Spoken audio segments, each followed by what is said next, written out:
Brazil నుంచి విశాఖ తీరానికి ఆ, అక్కడ శాంటోస్ పోర్ట్ నుంచి జనవరి 14న బయలుదేరిన ఒక కంటైనర్ షిప్ వైజాగ్ పోర్టుకి నేను వచ్చింది. సో 16వ తారీఖు మార్చి 16న వచ్చింది. సో ఇది అసలు విషయానికి వస్తే దాన్ని తనిఖీలు చేయగా 25 కిలోల బస్తాలు 1000 బయటపడ్డాయి. అదంతా డ్రగ్స్ అని, భారీ మొత్తంలో కొకైన్, హెరాయిన్ డ్రగ్స్ ఏవో వచ్చాయని చెప్పేసి సడన్ గా వార్తల్లోకి వెళ్ళారు.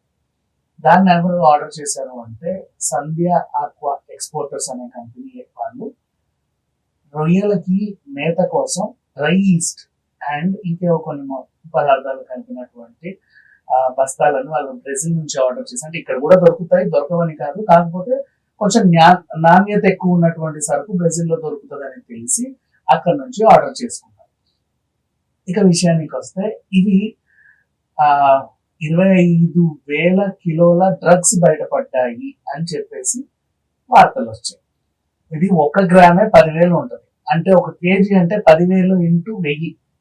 సో 1 కేజీయే అంత విలువ ఉన్నప్పుడు అది మళ్ళీ 25 కిలోలు, ఒక బస్తాకే అంత రేటు పలికినప్పుడు ఆ బస్తాలు ఇంటూ 1000 అంటే ఎంత కాదనుకున్నా కొన్ని వేల కోట్ల సరుకు. అది యాక్చువల్గా చెప్పాలంటే వేల కోట్ల సరుకు నిజంగా ఆర్డర్ చేసుకునే స్తోమత ఆ సంధ్య ఆక్వా ఎక్స్పోర్టర్ కి లేదు, నెంబర్ 1.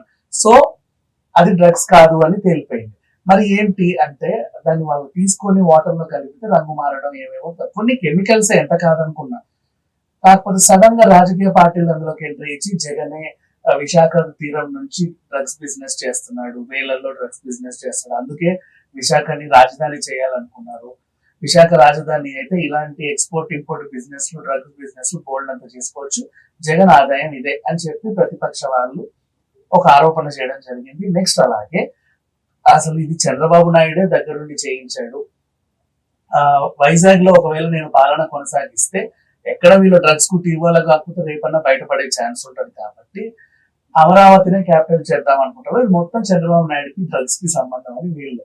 యాక్చువల్గా ఏం జరిగింది, సంధ్య ఆక్వా ఇంపోర్టర్స్ అంటే ఎందుకు వీళ్ళు ఒకరి మీద ఒకరు బురద చల్లుకున్నారు అంటే, ఎవరైనా సరే ఒక కంపెనీ ఉండి కొత్త గొప్ప స్థిరపడ్డారు, 4 రూపాయలు సంపాదిస్తున్నాడు అంటే వాళ్ళు ఏం చేస్తారు, తెలిసిన తర్వాత ఒక మామూలుగా ఒకరిద్దరు రాజకీయ నాయకులతో 2-3 ఫోటోలు తీసి పెట్టుకుంటారు. అలా ఈయన విజయసాయి రెడ్డి గారితోనూ చంద్రబాబు నాయుడు గారితో ఇంకొంతమందితో అలా ఫోటోలు తీసి పెట్టుకున్నాడు. ఆ ఫోటోలను ఆధారితంగా చేసుకొని ఈయన టీడీపీ అని వాళ్ళు, వైసీపీ అని వీళ్ళు. కానీ ఇక్కడ అసలు విషయానికి వస్తే ఏం జరిగింది అంటే, రొయ్యలు మామూలుగా మనం తినే వనామి రొయ్యలు కానీ ఏవైనా సరే ఇప్పుడు పళ్ళు బాగా పెట్టడానికి వాడే కెమికల్స్ ఉంటాయి, అవి తింటే ప్రమాదమే. కాకపోతే ఏంటంటే అవి వేస్తే ఆ పళ్ళు నిగనిగలాడుతూ ఒక మంచి రూపానికి వస్తాయి. మార్కెట్ లో ఆ మెరిసే పళ్ళను కొనడానికి జనాలు కూడా అలాగే ఎగపడతారు. అలా అవి తయారవ్వడానికి కొన్ని కెమికల్స్ కారణం అవుతాయి. దాన్ని ఆధారితంగా చేసుకొని మంచి బిజినెస్ చేసుకుంటారు. తెలిసిన వాళ్ళు ఆర్గానిక్ నమ్మే వాళ్ళు కొనరు ఆఫ్ కోర్స్, కానీ కొంతమంది ఉంటారు నిగనిగలాడే పండ్లు కొందాం అని చెప్పేసి, అవి అట్లా కనిపిస్తే అది ఆనందం వాళ్ళకి, మంచి ఫ్రూట్ అనుకుని కొనేస్తారు. అలా నిగనిగలాడడానికి కొన్ని కెమికల్స్ వాడతారు. ఆ కెమికల్ తింటే ప్రమాదమే, ఒంటి మీద పడ్డ దురదలు అవి వస్తాయి.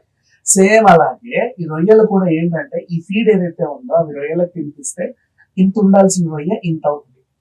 సో మార్కెట్ లో నార్మల్ రొయ్యలకి ఒక రేటు పలికితే టైగర్ ఫ్రాన్స్ కి ఇంకో రేట్ ఉంటుంది. మంచిగా రూపుదిద్దుకొని ఇంత లావు రొయ్యలు అవుతాయి అనమాట. తక్కువ టైంలో ఎక్కువ లావ్ అయ్యి అంటే ఎక్కువ జోకుతాయి. దాన్ని వీళ్ళు బిజినెస్ చేసుకోవడానికి ట్రై చేస్తారు. అఫ్ కోర్స్ ఇది కూడా తప్పే. యాక్చువల్ గా చెప్పాలి అంటే ఫుడ్ సేఫ్టీ అధికారులు వెళ్తే వీళ్ళు చేసేది తప్పని తెలిసిపోతుంది. ఈ కేసులో వీళ్ళు అరెస్ట్ అవ్వచ్చు, సంధ్య ఆక్వా ఎక్స్పోర్టర్స్ వాళ్ళు. అండ్ వాళ్ళు తెచ్చుకున్న సరుకు విలువ కూడా 17 లక్షలు ఎంత ఉంటుంది. ఆ బస్తాలు రోజు రొయ్యలకు వేస్తా ఉంటే ఒక 2 నెలలు 3 నెలలు అలా వేస్తా ఉంటే మంచిగా బలిష్టంగా తయారవుతాయి అన్నమాట ఆ ఫుడ్. సో ఇప్పుడు తెలుసుకునేది ఏంటంటే, మొత్తానికి అసలు బయటపడింది డ్రగ్స్ అయితే కాదు, కాకపోతే దీనివల్ల మేల్కోవాల్సిన టైం అయితే ఒకటి వచ్చింది. ఎవరైతే ఫ్రాన్స్ ని అధికంగా ఇష్టపడి తినే వాళ్ళు ఉంటారో, టైగర్ ఫ్రాన్స్ ని అంతే ఇష్టంగా తినే వాళ్ళు ఉంటారో, ఆ రొయ్య ఒరిజినల్ గా చెరువులో అదో ఇదో నాచో పీచో ఏదో తిని అది లావ్ అవ్వట్ల. ఇలాంటి కెమికల్స్ వీళ్ళు వేస్తున్నారు కాబట్టి ఆ రొయ్యలు బలిష్టంగా బలిస్తాయి అన్నమాట, లావుగా అవుతాయి, ఎలకంత అవుతాయి రొయ్యలు. ఆ ఒక్కొక్క రొయ్య అంతంత సైజు ఉండేసరికి ఆనందం తట్టుకోలేక కొనేస్తారు వీళ్ళు కూడా మార్కెట్ లో ఎక్కువ రేట్లు పెట్టి. అండ్ ఈవెన్ టైగర్ ఫ్రాన్స్ వేలల్లో ఉంటుంది దాని రేటు. సో వీళ్ళకి గిట్టుబాటు అవుతుంది, అందుకని చెప్పేసి అది తెచ్చుకున్నారు.